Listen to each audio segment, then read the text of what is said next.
There were a lot of things in our relationship that would have had me out the door if I paid more attention, and if he wasn't such a great liar.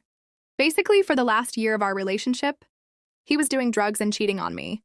He had been struggling with his sexuality for years, and it's not surprising it ended up this way now knowing the truth. His family are incredibly homophobic and horrible people.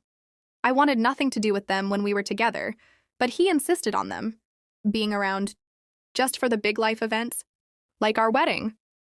The drugs were something to get him through the day and act like he was in love with me, when he was actually in love with someone else. He had met his boyfriend at work, and I had actually met him a few times. When I'll drop off lunch for Jay. When our wedding approached, his boyfriend said he needed to choose, and Jay chose him. So he packed his bags up and pretended everything was great until his boyfriend picked him up and they moved 2 towns over. I asked him if he was still with his boyfriend, and he said no. He thought he could quit the drugs once he was free of his family. And lying, but he couldn't. His boyfriend found out and left him. He kept going, getting high and hooking up with randoms. One of his regular hookups ended up overdosing while they were asleep in the same bed and died, and he realized he had to get sober. He apologized for not just being honest with me and leading me on like he did. He wished he could go back and be truthful because I would have been the most accepting of him being gay out of everyone.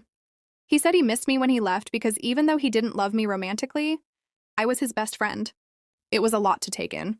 I told him while I'm glad he's okay and is doing better, I'd prefer for us not to have any contact moving forward, but I do forgive him. He said he understood and he was only in town for a few more days and he'd be gone for good again. I'll admit when I got home, I cried. My boyfriend held me and ordered me my favorite takeout. He's been really the best and didn't pressure me to talk about anything until I was ready. So if I got anything out of the worst day of my life, it's led me to who I'm with now.